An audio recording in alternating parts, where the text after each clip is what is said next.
බෞද්ධයසනක් price ද load දෙවන් වහන්සේට ප්‍රශංසා වේවා. අද අපි බයිබල් පාඩමක් කරමු. පොඩක් අපි යන් හෝසියා 12:10ට. හෝෂයා 12:10. අපි යාඥා කළ පටන් ගමු. මං අද ටිකක් ඉක්මනට කරගෙන යනවා. මොකද මේක ටිකක් දිග සෙෂන් එකක් මම බලනවා. පොඩි කෙනෙක් කාලය අඩුවෙන්ම කරගන්න. මොකද ඔයගලන්ට බලන්න වෙලා යන නිසා. ඕකේ අපි ප්‍රේ කළා පටන් ගමු. දබර දෙවි ස්වාමිනී අද ඔබ වහන්සේ අපිට උගන්වන්න යන පාඩම ඒ අධ්‍යයනය ස්වාමිනී හොඳට තේරුම් ගන්න. කොච්චර දෙයක් ඔබ වහන්සේ පරණ ගිවිසුම තුළ ඒ සංගවල තිබුණ දේ වහන්සේ අපිට එළිදරව් කරා. ඒ නිසා ස්වාමිනී මේ ඉගෙන ගන්න ඔබ වහන්සේ අපිට උපකාර කරන්න. අපිට අද උපකාර කරන්න ශුද්ධාත්මයන් වහන්සේ ඉන්නවා. අපිට උගන්වන්න උන්වහන්සේ ඉන්නවා. ඒ නිසා අපි හැම කෙනෙක්ම ඔබ වහන්සේට පාර වෙනවා. ස්වාමිනී අපව රැගෙන යන්න, උගන්වන්න. මේ සියල්ල උතුම් වූ යේසුස් ක්‍රිස්තුස් වහන්සේගෙන්ම. ආමෙන්. හෝසියා 12:10. හරි? ඔන්න එතන දෙවියන් වහන්සේ මෙහිම කතා කරනවා. හරත් මම ප්‍රොපේතවරුන්ට කතා කොට මමම බොහෝ දර්ශන පෙන්වා ප්‍රොපේතවරුන් කරන කොටගෙන උපමා භාවිතා කළෙමි. right? එතකොට මොකද්ද දෙවියන් වහන්සේ කියන්නේ? උන්වහන්සේ ප්‍රොපේතවරුන්ට කතා කළා.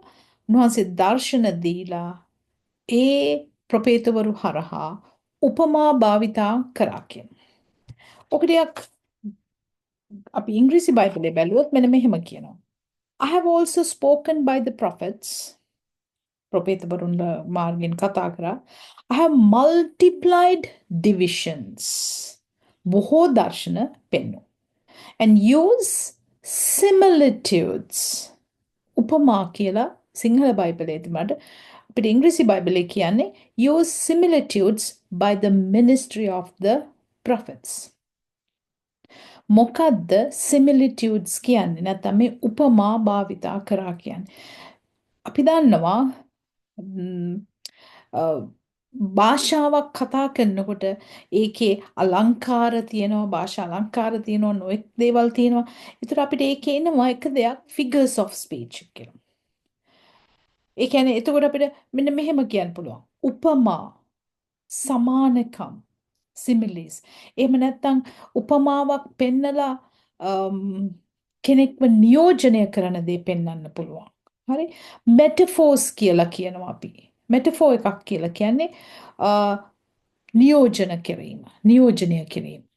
ක්‍රිස්තුස් වහන්සේව නියෝජනය කරන්න දෙවියන් වහන්සේ යම් කිසි චරිතයක් තෝරගන්නවා. කුරුසිපත් වීම පෙන්눔 කරන්න උන්වහන්සේ පරණ ගිවිසුමේ නොඑක් තැන්වල කතා කරා. විශේෂයෙන්ම අර පිත්තල සර්පය. ඒක කවුරුවත් අර්ථකථනය කරේ නැහැ. යේසුස් වහන්සේම නිකදේමුස්ට පැහැදිලි කරා.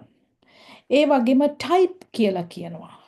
ඒ කියන්නේ අනාගතේ යම් දෙයක රූපයක් උදාහරණයක් අනාගතේ වෙන්න යන දෙයක රූපයක් එහෙම නැත්නම් උදාහරණයක් වෙන්න යන දෙයක් පෙන්නනවා types. එතකොට අපි බයිබලයේ අපි ඉගෙන ගන්නකොට අපි typology කියලා ඉගෙන ගන්නවා. ඒ කියන්නේ සංකේතාත්මකව උදාහරණ වශයෙන් මේ දීලා තියෙන දේ අධ්‍යයනය කරනවා. එතකොට අද අපි මේ කතා කරන්න යන්නේ උත්පත්ති 22ක් උත්පත්ති 24ක් මේ chapters දෙකේ තියෙනවා හරිම ලස්සන typology එකක්. ඒ රූපාකාරයෙන් ඒ උදාහරණ වලින් ඒ සංකේත වලින් අපිට මොකද්ද කියන්නේ කියලා. ඒතර මෙතන chapters දෙකක් එනවා හරි දිගයි. නමුත් මුළු chaptersම කියවන්න යන්නේ මම ඕනේ ටික ගන්නම්. හැබැයි ඕගොල්ලෝ 22ත් 24ත් හරි පැහැදිලිව හිමිහිට ස්ටඩි කරන්න. මොකද අපි 22 ඔයිට කලින් කරා අකීඩා මතකනේ ඊසාක්ව ආබ්‍රහම් ඔප්පු කරන්න යනවා දෙවියන් වහන්සේ කිව්වා. හොඳ අපි බලමු 22 උත්පත්ති 22 පද කීපයක්. හොඳයි. ඔය දැන් ඒකට හේතු තියෙනවා. අපි දැන් බලන්න යන්නේ මේ අකිඩා කියන මේ ඔෆරින් අයිසැක් පූජා කරපු ඒ පරිච්ඡේදය. ඒ කතා කරන කොටස. sorry. දැන් මුළු පරිච්ඡේදයම කියවන්නේ නැහැ. හරි.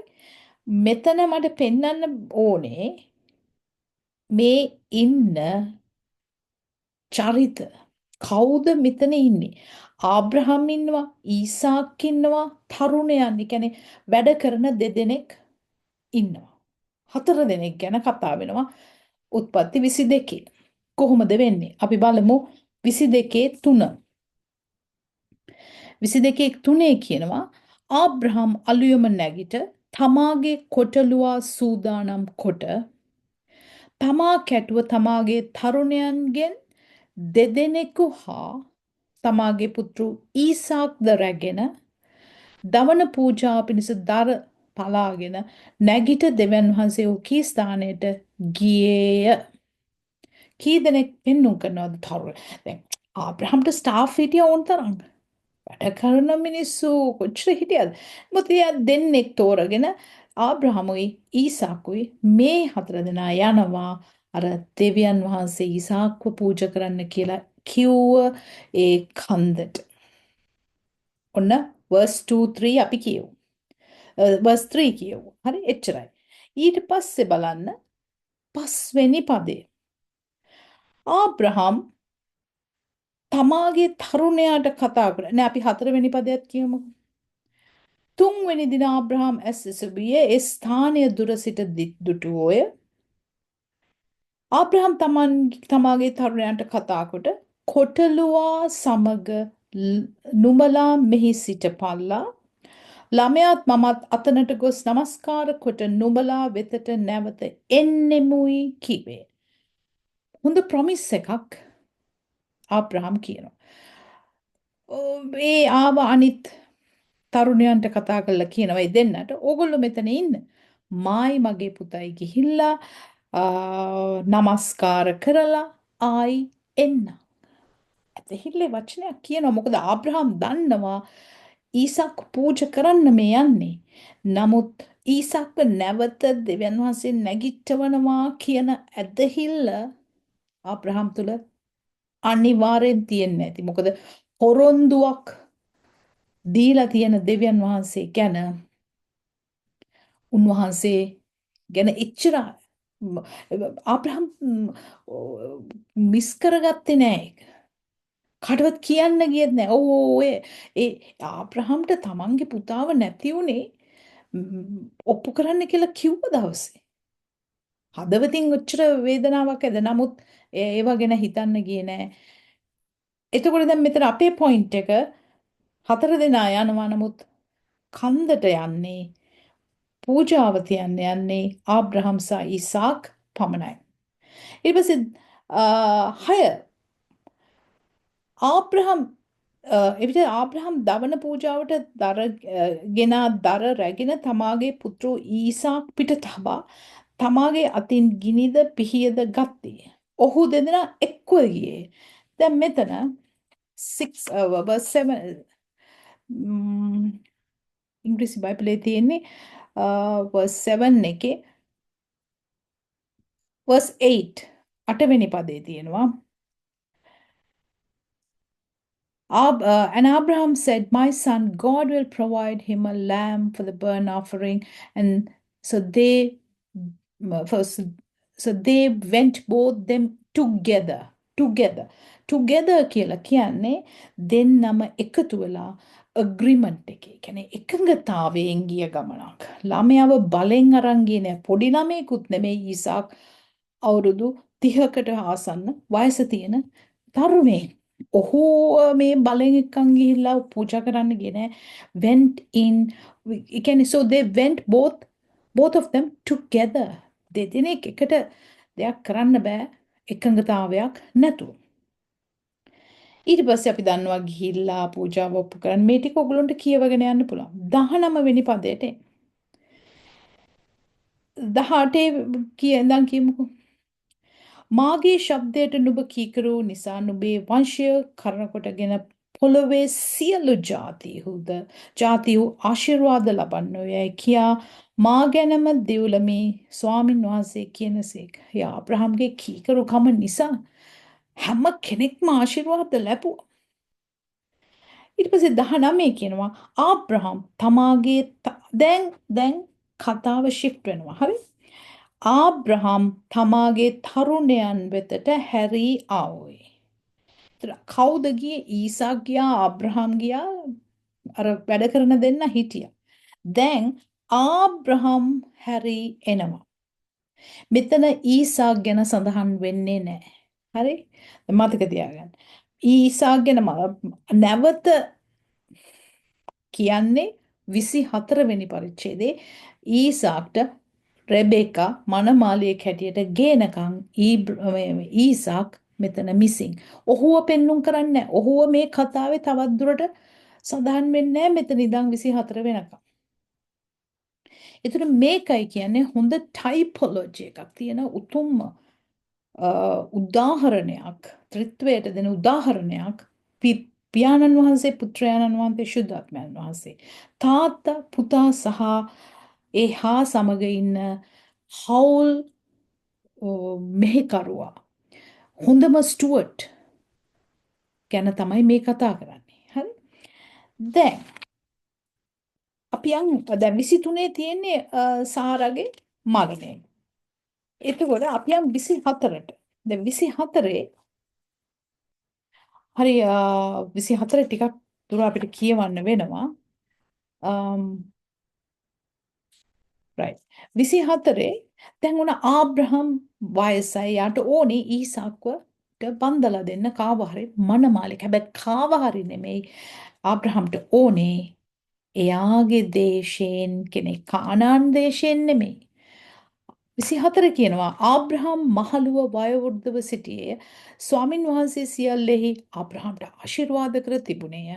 ආබ්‍රහම්ද තමා සන්තක සියල්ලන්ට මූලිකකම් කළා වූ තමාගේ ගෙදර වැඩිමහල් මෙහෙකරුවාට කතා කොට මා වසන දේශයේ කානානිවරුන්ගේ දූවරුන් නුඹ මාගේ පුත්‍රයාට භාර්යාවක් නොගෙන මාගේම දේශයටද මාගේම නෑයන් වෙතටද ගොස් මාගේ පුත්‍ර වූ ඊසාක්ට භාර්යාවක් ගන්නා හැටියට ස්වර්ගයේ දෙවියන් වහන්සේද පොළොවේ දෙවියන් වහන්සේද වූ ස්වාමින් වහන්සේ ගැන මා විසින් නුඹ දියුරවන පිණිස නුඹේ අත මාගේ කලවයට තබා පන්නයි කිව්වේ. ආබ්‍රහම් ඒ තියෙන උතුම්ම පොරොන්දුවක් ගන්නවා ආබ්‍රහම්ගේ අර එයාගේ ඇත්තටම බිස්නස් පාර්ට්නර් වගේ ඒ ගෙදර ඉන්න ආබ්‍රහම්ගේ සියලු හැම බිස්නස් එකක් හැම ප්‍රොපර්ටි දේපලක් හැම දෙයක්ම බලා ගන්න කෙනා තමයි මේ එයාට තමයි කියන්නේ. එයාට මේක ඉංග්‍රීසියෙන් කියනවා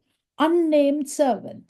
ඒ කියන්නේ ඔහුගේ නම සඳහන් කරන්නේ නැහැ මෙතන මේ පරිච්ඡේදයේ. නමුත් කලින් පරිච්ඡේදයක ඔහුගේ නම තියෙනවා. කවුද මේ ආබ්‍රහම්ගේ සේවකයා කියලා. ළඟින් ඉන්න එක්කෙනා. එතකොට මූලික කමිය ආබ්‍රහම්ට තිබිච්ච හැම දේපලක්ම පාලනය කරේ ඔහු. හැබැයි දරුවෝ නොහිටියා නම් ඔහුට තමයි හැම එකක්ම අයිති වෙන්නේ. නමුත් මෙතන පොයින්ට් එක ආබ්‍රහම්ට ඕනේ පුතාට මනමාලියෙක් හොයන්න. හැබැයි ඒකේ රෙස්පොන්සිබිලිටි එක වගකීම පාර දෙන්නේ මේ සේවකයාටම තමයි. හරිම පුදුමයි මේ. දැන් අපි බලමු කොහොමම 24 තියාගෙන බුක්මාර්ක් එක 15 යන්න. උත්පත්ති 15 අන්න එයාගේ නම මෙන්ෂන් කරනවා. හොඳේ. ආබ්‍රහම් මේ කාරණාවලට පසු ස්වාමින් වහන්සේගේ වචනේ දර්ශනයකින්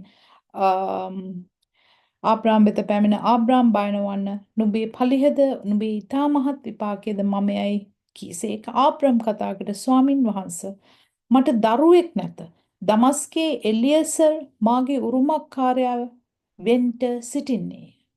දැන් එතනදී ආබ්‍රම් ඔහු කියනවා නම වෙනස් කළත් නැහැ. කියනවා මගේ මේ දරුවෙක් නෑ මට ළමෙක් නෑ මගේ දේවල් වල උරුමෙට ඉන්නේ එලියේසර් පමණයි. දැන් අපි බැලුවොත් එලියේසර් කියන්නේ කවුද? මොකද්ද තේරුම? එලියේසර්. ඉංග්‍රීසියෙන් කියනවා නම් එලියේසර් කියන එකේ තේරුම comforter.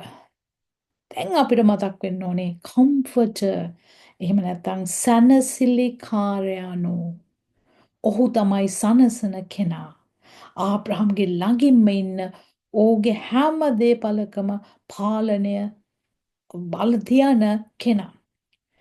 දැන් අපි බලමු ඔහොමම 24 ඉඳලා යොහාන් 16:13ට. යොහාන් 10 John 16:3. යේසුස් වහන්සේ කියනවා ඔවුන් පියාණන් වහන්සේත් 16:13 නෙමෙයි 16:13. එසේ වී නමුත් උන්වහන්සේ එනම් සැබෑකමේ ආත්මයන්න් වහන්සේ ආකල උන්වහන්සේ මුළු සත්‍ය කරා නුබලාට මඟ පෙන්වනසේක. මක්නිසාද උන්වහන්සේ තමුන්ගෙන්ම උපදවා කතා නොකර උන්වහන්සේ අසන දේ කියා පැමිණෙන්න තිබෙන දේ නුඹලාට ප්‍රකාශ කරනසේක. උන්වහන්සේ මා ගෞරවයට පත් කරනසේක. පමුණුවනසේක. මක්නිසාද උන්වහන්සේ මා සන්තක දෙයින් රැගෙන නුඹලාට ප්‍රකාශ කරනසේක. පියාණන් වහන්සේ සන්තක සියල්ල මාගේය. එහෙන් උන්වහන්සේ මා සන්තක දෙයින් රැගෙන නුඹලාට ප්‍රකාශ කරනසේකයි කිව්වේ. යේසුස් වහන්සේම කියන උන්වහන්සේ යනවා.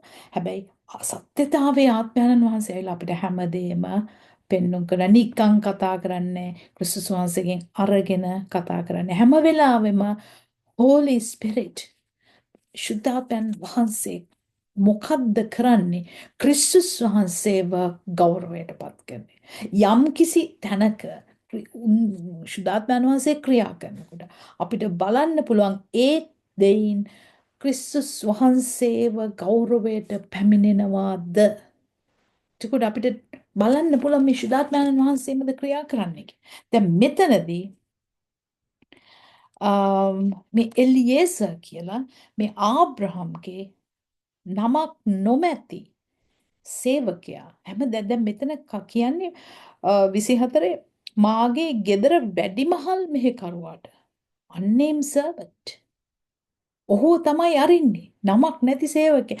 දැන් බලන්න අපිට රූත් පොතේ චුට්ටක් එහෙට මෙහෙට යන්න වෙනවා. රූත් 15 රූත් 2:15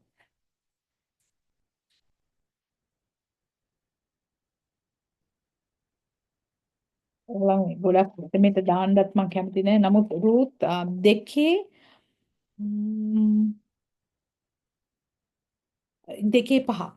එවිට බෝහස් මේ යෞවනිය කාගේදයි ගුවන් කපන්නන්ගේ ප්‍රධානියා වූ තමාගේ මෙහෙකරුවාගෙන් නැසි. ගුවන් කපන්නන්ගේ ප්‍රධානියා වූ මෙහෙකරුවා උත්තර දෙමින් මෑ නයෝමි සමග මෝවාබ් රටෙන් හැරියා වූ මෝවාබිය යෞවනි. එතනත් එන්නේ මෙහෙකරුවා කිව්වට servant unnamed නමක් සඳහන් කරන්නේ. ඒතකොට රූත් කියන අන්‍ය ජාතික ඒකාන්තාව බෝවස් හඳුන්වලා දෙන්නේ unnamed servant. එතකොට එතනත් රූත් පෙන්눔 කරන්නේ අන්‍ය ජාතික කාන්තාවක් සභාවක් බෝවස් පෙන්눔 කරන්නේ මොන ටයිප් එකක්ද ක්‍රිස්තුස් වහන්සේ. යේසුස් වහන්සේ. right දැන් මෙතන දැන් ආබ්‍රහම් ඔහුට කියනවා එලියේසර්ට දැන් මෙතන කියන්නේ ආබ්‍රහම්ගේ හැම දෙයකම පාලනය කරන චීෆ් එයාට කියනවා ගිහිල්ලා අයිසක්ට හොයන් එන්න ආබ්‍රහම්ගේ පවුලෙන් මනමාලි. හරි දැන් ඔයගොල්ලෝ මෙහෙම කතා මේක කියවගෙන යන්න. එතකොට අපි එක එක තැන් වලින් මම කතා කරනවා. නමුත් මුළු chapter එකම ඔයගොල්ලෝ කියවන්න. දැන් 24:10ට යන්න. එවිට මෙහෙකරු තෙමේ.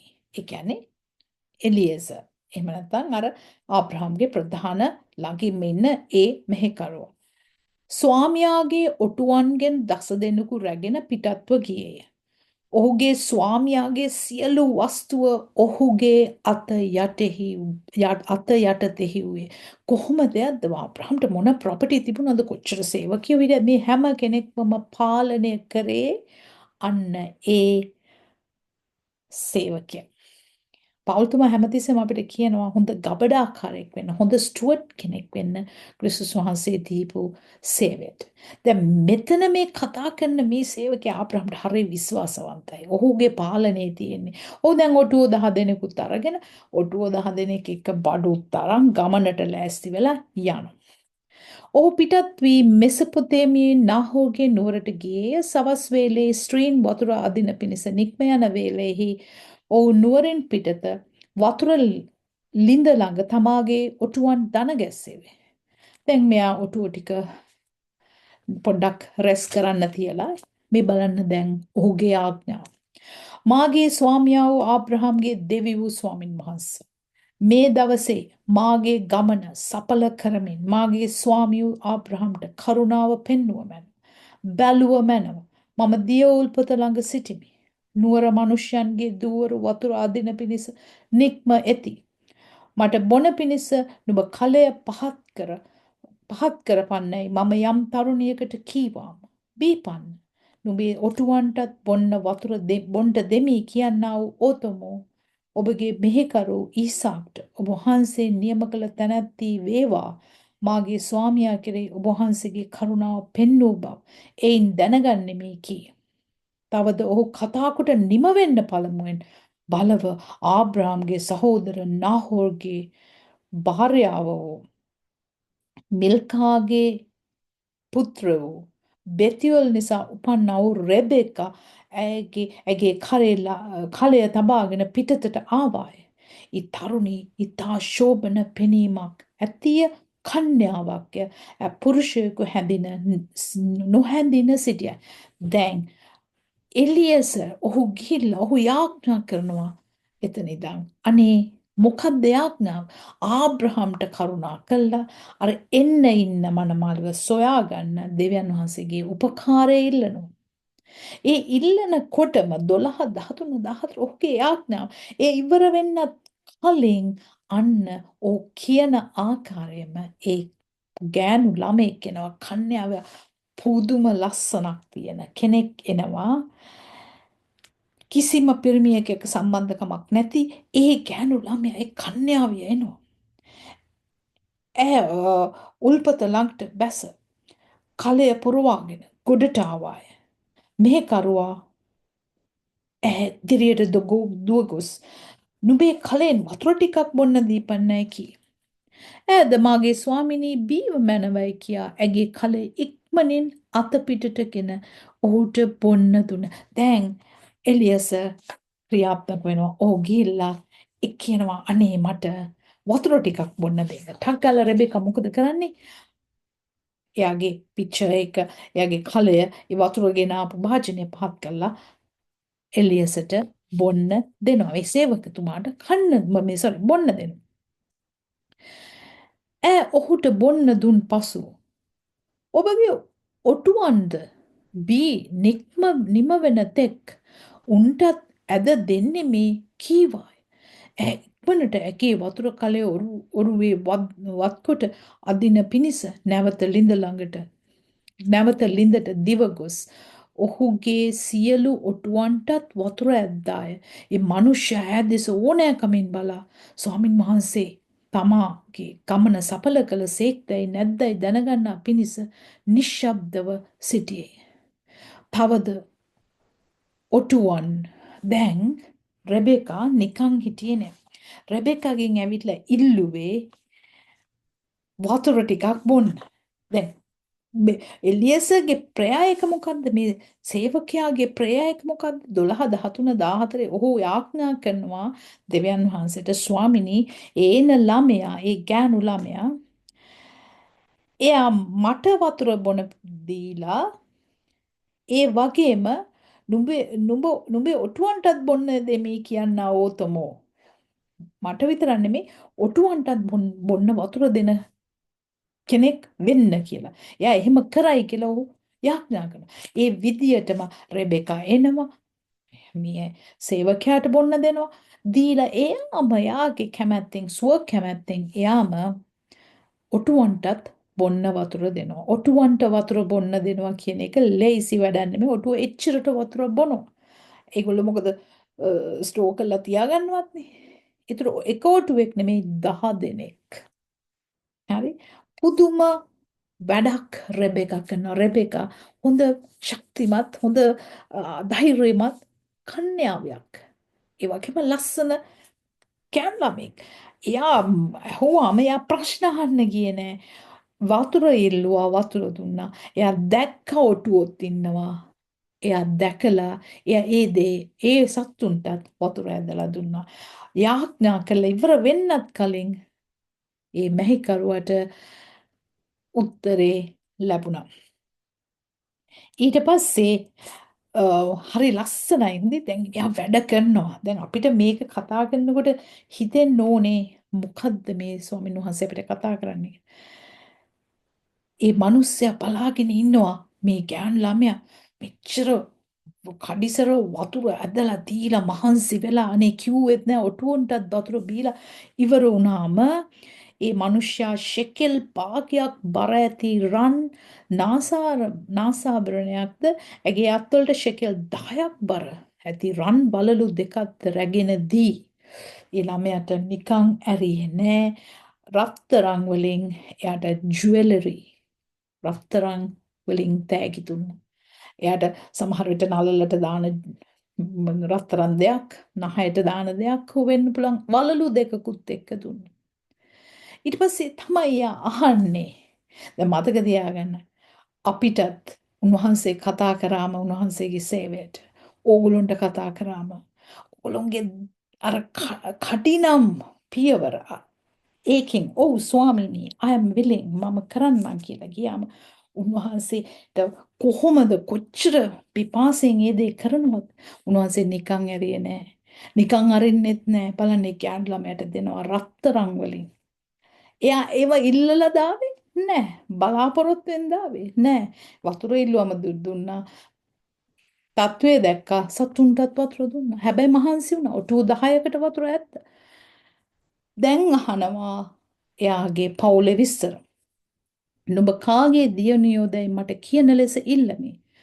අපට නවාතන් ගන්න නුඹේ පියාණන්ගේ ගෙදර ඉඩ ඇද්දැයි කීය. ඈද මම වනාහි නාහෝ නිසා මිල්කා වැදූ පුත්‍රයා ඕ බැතිවල්ගේ දුවයයි ඔහුට කීවාය. තවද අප ළඟ සෑහෙන පල්මන පිදුරුත් ගෝචරත් නවාතනට ඉඩක් තිබෙනවා යයි ඇය ඔහුට කිව්වා. එයා කියනවා ඇකමඩේෂන් තියෙනවා, පිදුරු තියෙනවා, සත්තුන්ට ෆ්‍රී ඉන්න පුළුවන්. මම නාහෙල්ගෙන් පටන් අරන් මම මිල්කාට හම්බුණු බෙතුවෙල්ගේ දුව කිය. ඒ මනුෂ්‍යයා හිස නමා ස්වාමින් වහන්සේට නමස්කාර කොට හරියටම හරි කෙනා ස්වාමින් වහන්සේ මුණ ගැස්සුවා. නමස්කාර කොට මාගේ ස්වාමී ආබ්‍රහම්ගේ දෙවියෝ ස්වාමින් වහන්සේට ප්‍රශංසාව නමස්කාර කරලා මක්නිසාද උන්වහන්සේ තමන්ගේ කරුණාව සැබෑකමත් මාගේ ස්වාමියා විසින් අත් නොහලසෙක් මාවනාහි මාර්ගයේ සිටියදී ස්වාමින් වහන්සේ මාගේ ස්වාමියාගේ සහෝදරයන්ගේ ගෙදරට මා පැමිණවූසේකගේ හරිම ලොකේෂන් එකට හරිම ස්ථානයට මේ මෙහෙකරුවව ස්වාමින් වහන්සේ ඇරියා. ඒ තරුණී දිවගොස් ඇගේ මව්ගේ ගෙදර සිටියවුන්ට මේ කාරණේ කීවායි. රෙබෙකාට ලාබන් නම් වූ සහෝදරයෙක්. ඒතර ලාබන් ගැනත් දැන් එනවා. දැන් ලාබන් නැවිලා රෙබෙකාගේ සහෝදරයා. ලාබන් වනාහි උල්පත ළඟ පිටස්රි මනුෂ්‍යයා වෙතට දිවගොස් ඔහු නාසාවරණයද තමාගේ සහෝදරියගේ අතල තිබෙන වලලුද දැක්ක.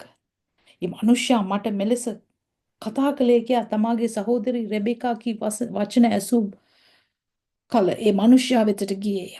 ඉතින් දැන් ඔන්න ලාබන් ගිහිල්ලා මේගොල්ලන්ගේ ගෙදරට එක්කගෙන ඇවිල්ලා දැන් අර මෙහෙකරුවා කියනවා වාගේ සහෝදරිය මට හම්බුණා. කොහොමද අපිට සේවය කළේ?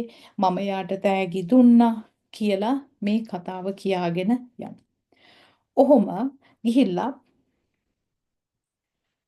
දැන් හරිම ලොකේෂන් ආබ්‍රහම්ගේ නෑදෑයන් වෙතට මේ මෙහෙකරුවා ආවා.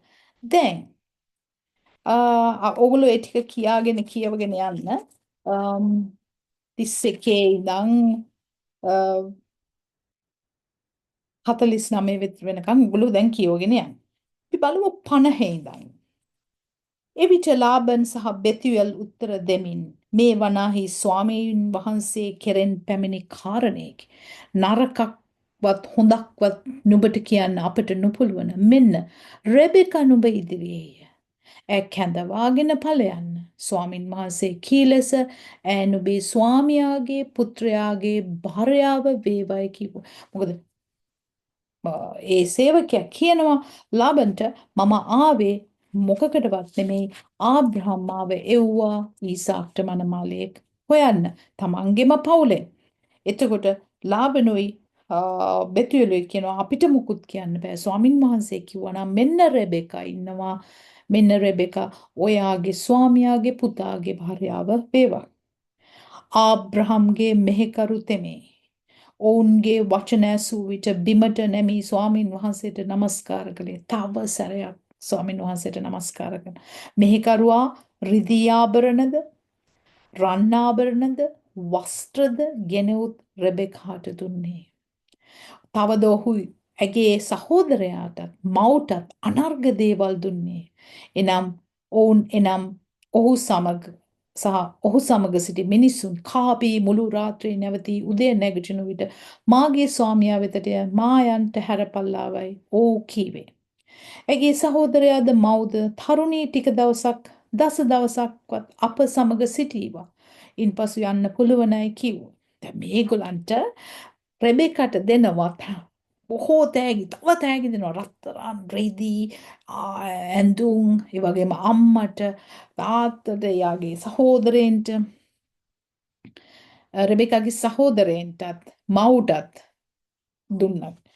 දැන් අපිටත් උන්වහන්සේ සේවය කරනකොට හැම කෙනාටම ආශිර්වාද කරනවා. අපි ඒවා පස්සේ යන්න ඕනේ. උන්වහන්සේගේ රාජ්‍ය ධර්මිෂ්ඨකම හොයනකොට උන්වහන්සේම ඒවයින්න ලැබෙන්න සලස්වනවා. අපි නැතුව උන්වහන්සේට සේවය කරොත් අපිට රත්තරන් එන්න ඕනේ. උන්වහන්සේට සේවය කරොත් අපිට නෑ. රෙබෙකා මේ කිසි දෙයක් බලාපොරොත්තු වෙන්නේ නෑ. ඇයට මේ දේවල් ලැබුණා. දැන් මේගොල්ලෝ යන්න ලෑස්ති වෙනවා. ඉතින් ෆැමිලි එකකින් කියනවානේ දවස් 10ක්වත් ඉන්න දෙන්න. එතකොට 56 ස්වාමින් වහන්සේ මාගේ ගමන සඵල කළ බැවින් මා ප්‍රමාද නොකර මාගේ ස්වාමියා වෙතට යන පිණිස මා හැරපල්ලායයි ඔහු ඕනට කීවේ. තරුණියට අඬගසා ඇගෙන්ම ਵਿਚාරන්නෙමුයි ඔහු කිව්වේ. දැන් එලියස කිනානේ නෑ මම යන්න පරක්කු වෙන්න ඕනේ නෑනේ. එතකොට ගෙදර අය කියනවා මෙන්න රෙබෙකා ඉන්නවා. දැන් හැමතැනම තීරණය ගන්නේ රෙබෙකා. රෙබෙකාට කතා කරලා අහන්න. ඊට පස්සේ කියනවා එලෙස ඔහු රෙබෙකාට අහඬ ගසා නුඹ මේ මිනිසයා කැටුව යන්නේහි දැයි ඇසුවේ. යන්නෙමි ඈ කිව්වා. හරිම පුදුම වචනයක්. රෙබෙකාගෙන් අහනවා ඔයා යනවද? And they called Rebecca and said unto her, Will thou go with this man? And she said, I will go. රූත් එදා කිව්වේ මොකද්ද? මමත් එනවා. ඔයාගේ දේශය මගේ දේශය. ඔයාගේ නෑදෑයෝ මගේ නෑදෑය. ඔයාගේ දෙවියන් වහන්සේ මගේ දෙවියන් වහන්සේ. ඒ වගේ මෙතන රෙබෙකා යනවද? ඇහුවා. ඔව් කිව්වා. කාත් එක්කද යන්නේ? අර කාව මේ විවාහ කරගන්නද? මොකුත් නෑ. යනවා කිව්වා. මම යන්නේ මේ කිව්වා. එවිට ඔහු තමන්ගේ සහෝදරියෝ රෙබෙකා දැගේ කිරිමව්ද ආබ්‍රාම්ගේ මෙහෙකරුවාද ඔහුගේ මිනිසුන්ද පිටත් කළා. ඔහු රෙබෙකාට ආශිර්වාද කරමින් අපගේ සහෝදරිය නුඹ දහස්වර දසදහස් ගණනකගේ මෑණියෝ වයන්.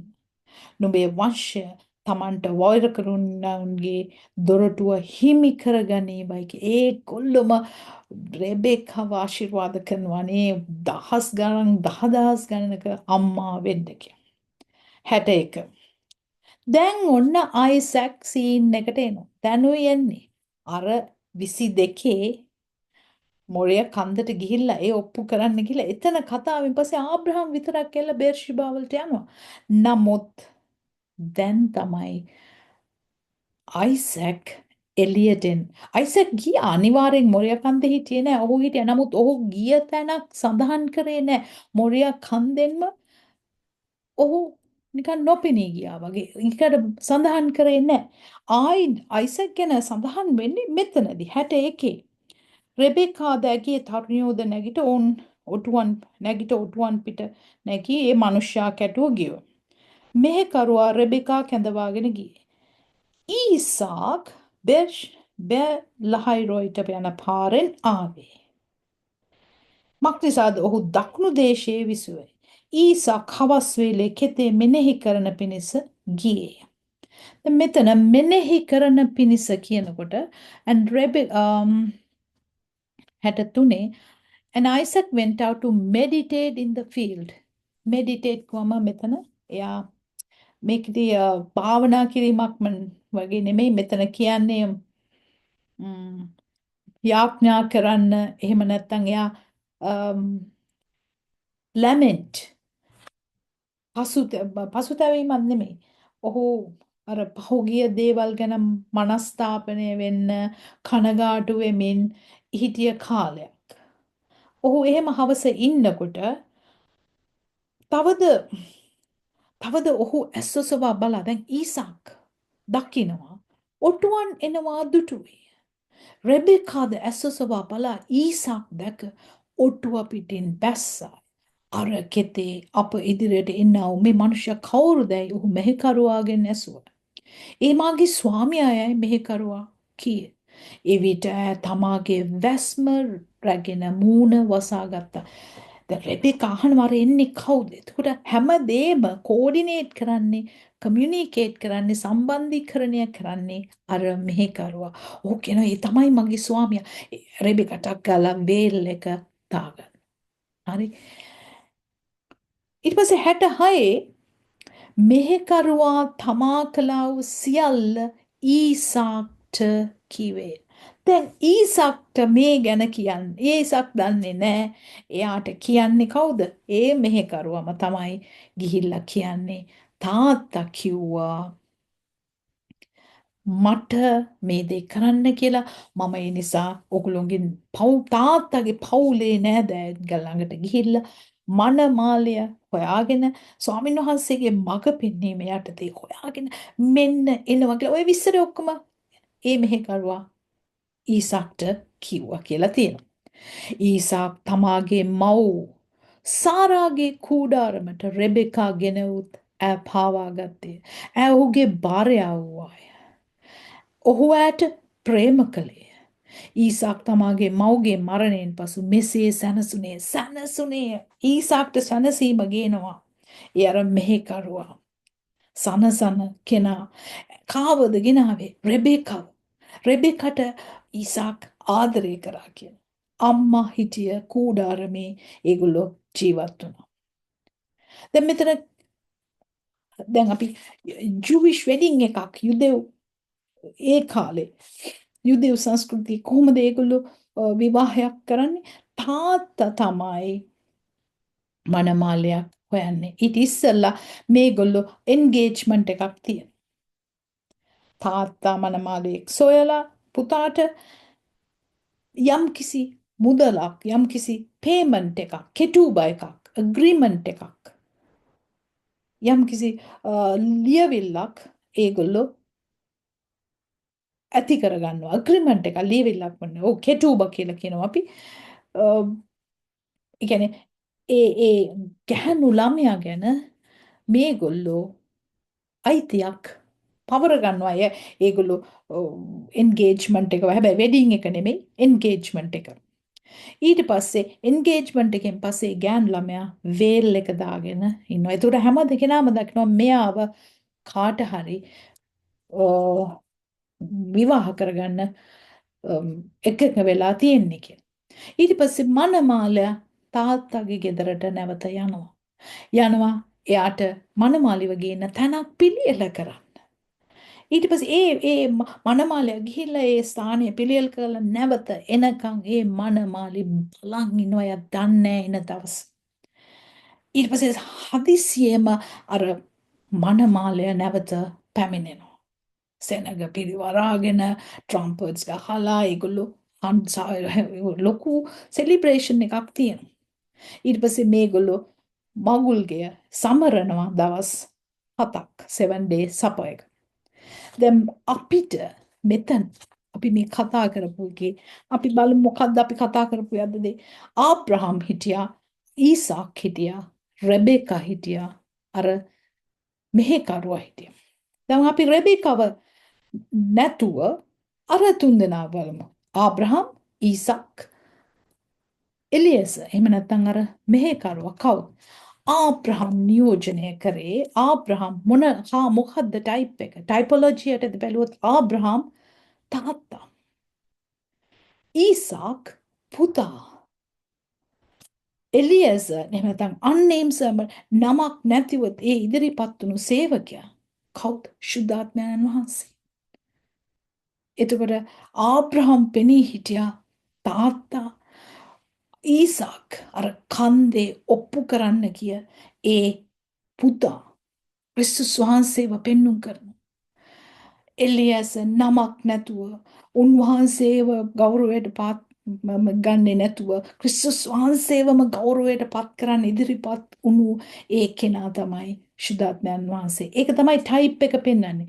දැන් උත්පත්ති පොතේ ඇත්තටම ආබ්‍රහම් හිටියා, ඊසාක් හිටියා, ඒ එලියස හිටියා. නමුත් ඒ තුන්දෙනාගේ චරිත වලින් පෙන්නුවේ එන්න ඉන්නා වූ ක්‍රිස්තුස් වහන්සේ. ක්‍රිස්තුස් වහන්සේට කොහොමද උන් තාත්තා ඒ පුතාවම ඒ මොරියක් හන්දෙම පූජා කරේ. ඒ ශුද්ධාත්මයන්න් උන්වහන්සේ දැන් ක්‍රිස්තුස් වහන්සේ අපි අතරේ නැහැ. නමුත් අපිව අද සනසන කෙනා, අපිව අද ක්‍රිස්තුස් වහන්සේ ළඟට එක්කගෙන එන කෙනා, එලියස the comforter, එහෙම නැත්නම් ඒ සනසිලි කාරයන. අපිව අද මඟ පෙන්වන්නේ කවුද? අපිට රෙබෙකා වගේ එනකොට අපිව ගෙනල්ලා අපිව සේවයට කැඳවලා අපිට හැම දෙයින්ම සඵලවත් කළා. උන්වහන්සේගේ දීමනා එදා රෙබෙකට රන් රිදී දුන්නා. අද අපිට දීමනා දීලා උන්වහන්සේගේ ඵල වලින් පූර්ණ කරලා තියෙන්නේ ඒ ශුද්ධාත්මයන් වහන්සේ. ඒතර රෙබෙකා කවුද? ආබ්‍රහම්, ඊසාක් ඒ මෙහෙකරුවන් පෙන්눔 කරනවා. පියාණන් වහන්සේ, පුත්‍රයාණන් වහන්සේ, ශුද්ධාත්මයන් වහන්සේ. ඒතර රෙබෙකා කවුද? සභාව, අන්‍ය ජාතික සභාව ඔසවා ගන්න. ඒතර මේ ඒ සභාවේ අන්‍ය ජාතින් විතරක්ම නෙමෙයි. ඒක පස්සේ අපි දන්නවා ජූ ඇන් ජෙන්ටයිල් දෙගොල්ලොම ඉන්නවා ඔසවා ගැනීම. නමුත් මෙතන රෙබෙකාගෙන් පෙන්වන්නේ ඒ අන්‍ය ජාතින්ව උන්වහන්සේ වෙතට ගෙනල්ලා ඒ ඊසාක් තමයි ඉපදුණු යුදෙව්වා, පළවෙනි යුදෙව්වා. ඔහුට අන්‍ය ජාතීන් වන ඒ සභාව ගෙනල්ලා එකට එකතු කරලා ඒකේ ලස්සනට කියනවා ඊසාක් තමාගේ මව් සාරාගේ කුඩම්ට රෙබෙකා ගෙනවුත් පාවාගද. එයාව විවාහ කරගත්තා. ඔහුගේ භාර්යාව වුණා. ඔහු ඈට ප්‍රේම කළා. එහෙනම් ක්‍රිස්තුස් වහන්සේත් අපිව ඈත හිටිය අපිව කුණු ගොඩේ කසල ගොඩේ හිටිය අපිව ගෙනල්ලා උන්වහන්සේම ළඟට අරන් උන්වහන්සේ දැන් අපිට වෙන්න දෙයක් තියෙනවා. අපි අර ඊසාක් එනකොට රෙබෙකා මග එනවා දැක්කා. ඊසාක් ආවේ මගට. රෙබෙකා හම්බුනේ මැද. ඒ වගේ වෙන්න දෙයක් තියෙනවා අපි දන ඔසවා ගැනීම. උන්වහන්සේ මධ්‍ය අවකාශයට එනකොට සභාව ඉමිනන්ට් ලෑස්ති වෙලා ඉන්න කොයි වෙලාවෙ හරි මනමාලයා පැමිණෙනතු. ඊට පස්සේ තමයි වෙඩින් සපර් එක ගන්නෙ. නමුත් හමුවීම ඒ ඔසවා ගැනීම වෙන්න තියෙනවා. ඒතර අපි රෙබෙකා වගේ විය යුතුයි. එතකොට අපි දන්නවා දැන් ජෙන්ටයිල් බ්‍රයිඩ්ස්ලා ගැන කතා කරොත් මේ අන්‍ය ජාතික මනමාලියන් මෙන්න මේගොල්ලන් බලන්න ඊව්, රෙබෙකා, අසේනත්, රාහබ්, රුත් මේ හැම කෙනෙක්ම අන්‍ය ජාතික මේගොල්ලෝ යුදෙව්වෝ නෙමෙයි. ඒගොල්ලන් අන්‍ය ජාති මනමාලියන්. හැබැයි මේ කෙනෙක්ගේවත් මරණය සඳහන් කරලා නැහැ බයිබලේ. මේගොල්ලෝ අනිවාර්යෙන් මැරුණා. නමුත් මරණය සඳහන් කරලා නැහැ. ඇයි? සභාව යේසුස් වහන්සේ කිව්වා උන්වහන්සේ විශ්වාස කරන කෙනා මැරෙන්නේ නැහැ. ඔහු මැරුණත් ඔහු ජීවත් වෙනවා. මොකද ජීවනයේ උන්වහන්සේ අද ඒ එලියස් the comforter ඒ ශුද්ධාත්මයන් වහන්සේ ඇවිල්ලා අර රෙබෙකාට හම්බ වෙලා ඒ කතා කරාම I will go ඔව් ස්වාමිනී මම යනවා. ඒක කියන්න පුළුවන් උනේ. රෙබෙකා මව්ව එයාගේ ගෙදර දාලා අපිත් එහෙම කරලා තියෙනවා නම් සන්තෝසයි. හැබැයි අර බලන්න මොන තරම් ලස්සන ටයිපොලොජි එකක්ද කියන. උන්වහන්සේ අද අපිව ගෙනල්ලා තියෙන්නේ. ඉතින් ඒ නිසා දැන් මෙතනදී ආබ්‍රහම් තාත්තා වෙනවා. ඊසාක්ව පෙන්눔 කරන්නේ ක්‍රිස්තුස් වහන්සේට.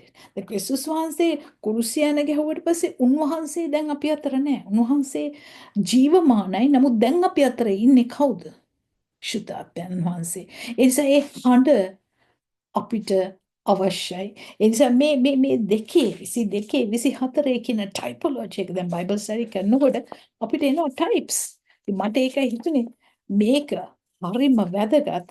උන්වහන්සේගේ වචනේ කතා කරනකොට ඔව් මට විතරක් නෙමෙයි මගේ සහෝදර සහෝදරියන් මුළු හැම කෙනෙක්ම මේක දැනගන්න මේ ටයිපොලොජි එක. ආබ්‍රහම් අයිසැක් unnamed servant නැත්නම් එලියස ඒ වගේම රෙබෙකා ඒ ජෙන්ටයිල් බ්‍රයිඩ්ස් වගේ.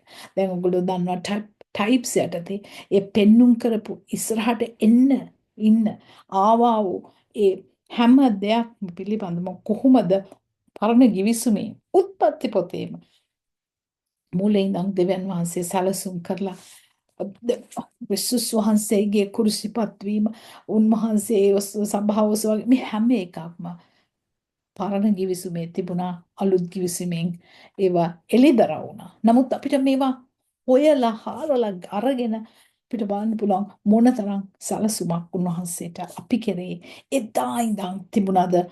එතකොට ඕගලන්ට දැන් විවාහය ගැන අපි ජූයිෂ් වෙඩින් එක ගැන කතා කරා. දැන් අපිට 1 කොරින්ති 11:21 උන්වහන්සේගේ නව කිවිසුම අපේ මේ සභාවත් සමග උන්වහන්සේගේ විවාහය ගැන කතා කරනවා නම් සභාවත් සමග සභාව උන්වහන්සේ සභාව නිසා උන්වහන්සේ ජීවිතය දුන්නා. නව කිවිසුම ඇති කරා. ඊට පස්සේ උන්වහන්සේ මිලය ගෙව්වා 1 කොරින්ති 6:19-20 මිලය ගෙවලා ඉවරයි. දැන් මනමාලිව බ්‍රයිඩ් සෙටපත් මනමාලිව වෙන් කරලා තියලා තිනවා. දැන් තමයි මේ සැන්ක්ටිෆිකේෂන් පවිත්‍රතාවෙන් ඉන්න කාලේ.